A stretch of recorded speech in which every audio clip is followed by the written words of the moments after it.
আজকে চলে আসলাম বংশাল এলাকায়। বংশাল এলাকায় এই জনবহুল এরিয়ায় এবং চিন্তা করা যায় না যে এখানে একটি পুকুর আছে। হাঁটতে হাঁটতে চলে আসলাম, আসলেই তো বিশাল একটি পুকুর, খুবই সুন্দর, শান বাঁধানো ঘাট, উত্তর এবং দক্ষিণ পাশে দুটি ঘাট। এই যে দেখতে পাচ্ছেন ঘাটটি খুবই সুন্দর, পুকুরের পানি একেবারেই স্বচ্ছ, সত্যি অসাধারণ। জনসূত্রে জানা যায় এই এলাকার পুরনো বাসিন্দাদের কাছ থেকে শুনেছি ১৫০ বছর আগে ভুট্টু হাজি নামে একজন এই পুকুরটি খনন করেছিলেন।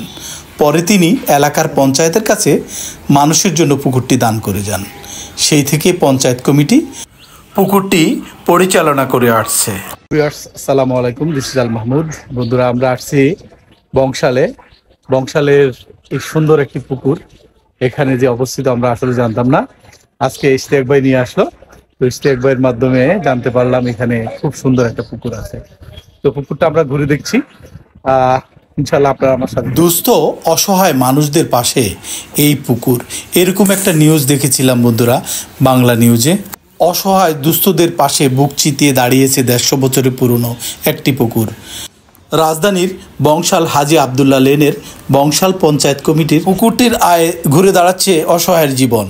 ভাই, আপনি তো অনেক দিন থেকে এখানে বসবাস করেন, এই পুকুর সম্পর্কে কিছু জানা থাকলে বলেন। এটা তো অনেক আগের পুকুর, এটা প্রায় 1832-33 সালে এই পুকুর খনন করছে। অনেক পুরাতন একটা পুকুর। এই পুকুর এখানে সাতবাই আছেন হাজি ভুট্টু সাহেব, উনি এই পুকুরটা ওয়াকফ করে দিয়েছেন। ওয়াকফ করে দিয়েছেন, দেওয়ার পরে মানে ওনার নিজস্ব সম্পত্তি ছিল থেকে এই এলাকাবাসী যারা যেন লোকজন গোসল করতে পারে। এবং আগে তো ওই এত ওয়াসার লাইন ছিল না, পানি ছিল না, পানির ব্যবস্থা, সুপেয় পানির ব্যবস্থা ছিল না। এখানে এসে গোসল করতো, এই করতো, সব এলাকার মানুষ সবাই এখানে এসে এইখান থেকে শুরু হয়েছে। এখন এই পুকুর পঞ্চায়েত কমিটির আন্ডারে আছে। পুকুর দেখলাম যে মাছ চাষও হয়, এখানে মাছ চাষ হয়, মাছের চাষ করা হয় এবং বিয়ের সব মাছের সিজনে এখানে টিকিট সিস্টেম করা হয়। মৎস্য শিকারী যারা আছে তারা এখানে চলে আসে, মাছটা। আচ্ছা, ধন্যবাদ, অনেক কিছু জানলাম, ইনশাল্লাহ আরো জানবো আপনার সাথে। ধন্যবাদ। শান বাঁধানো বংশাল পুকুর প্রতিদিন বংশাল এলাকার শত শত মানুষ গোসল করেন, যার বিনিময়ে অস্থায়ী বাসিন্দাদের দিতে হয় ৫ টাকা করে। এছাড়া প্রতিদিন সকাল ৬টা থেকে সন্ধ্যা পর্যন্ত পুকুরে মাছ ধরার জন্য ৩,০০০ টাকা করে নেওয়া হয়। আর এই টাকার সাহায্য করা হয় গরিব দুস্থদের। জনসংখ্যা বৃদ্ধি ও আবাসন সংকটের কারণে রাজধানীতে দিনে দিনে ভরাট হচ্ছে জলাশয় ও পুকুর। ঢাকাবাসীর কাছে পুকুরে গোসল করা ও মাছ ধরা এখন স্বপ্নের মতো। গোটা রাজধানীর ঘুরে হাতে গোনা কয়েকটি পুকুর হয়তো খুঁজে পাওয়া যাবে। সেগুলোর কোনোটা ভরাট হচ্ছে, কোনোটা পানি পচা ও দুর্গন্ধযুক্ত।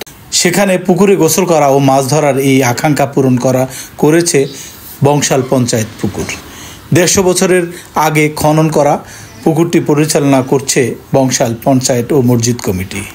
পুকুরে গোসল করা ও মাছ ধরা বাবদ যে টাকা আয় হয় তা অসহায় গরিব মানুষ ও কন্যাদায়গ্রস্ত পিতাদের সহায়তা করা হয়। কেমন দেখলেন বন্ধুরা? ভালো লেগেছে নিশ্চয়ই। বন্ধুরা, আমরা এই পুকুরটি ঘুরে দেখলাম, বংশালের পুকুর। তো আপনাদের কেমন লেগেছে? যদি ভালো লেগে থাকে তো অবশ্যই আমার সাথে থাকবেন। সবার মঙ্গল কামনা করি। ভালো থাকুন সবাই, সুস্থ থাকুন সবাই।